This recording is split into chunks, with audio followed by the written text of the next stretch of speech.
Fue un presbítero, que atendió en la ciudad santa a los pobres y a los más marginados, instruyendo a todos en la santa doctrina. Estudió en el colegio romano, hizo estudios con gran aplicación, ganándose la simpatía de sus profesores y compañeros, y fue ordenado sacerdote a los 23 años. Leyó un libro algo exagerado que recomendaba hacer penitencias muy fuertes, y se dedicó a mortificarse en el comer, en el beber y en el dormir, tan exageradamente que le sobrevino una depresión nerviosa que lo dejó varios meses sin poder hacer nada.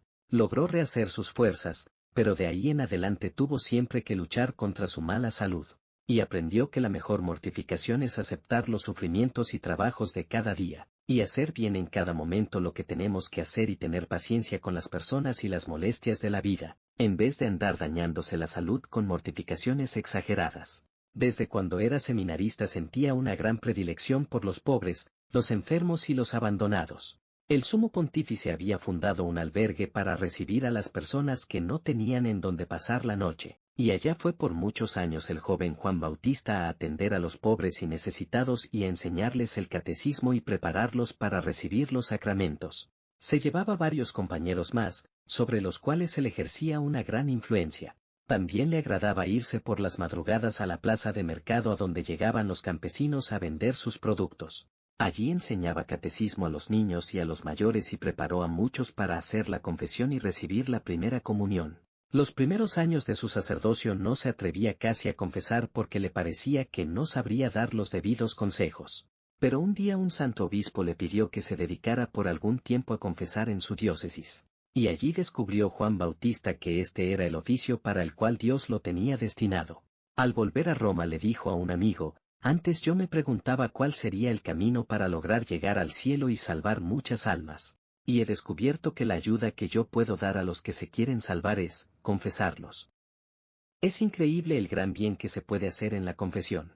Se fue a ayudar a un sacerdote en un templo a donde acudían muy pocas personas. Pero desde que comenzó Rossi a confesar allí, el templo se vio frecuentado por centenares y centenares de penitentes que venían a ser absueltos de sus pecados. Cada penitente le traía a otras personas para que se confesaran con él y las conversiones que se obraban eran admirables. El sumo pontífice le encomendó el oficio de ir a confesar y a predicar a los presos en las cárceles y a los empleados que dirigían las prisiones. Y allí consiguió muchas conversiones.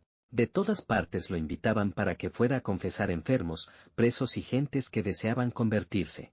A muchos sitios tenía que ir a predicar misiones y obtenía del cielo numerosas conversiones. En los hospitales era estimadísimo confesor y consolador de los enfermos.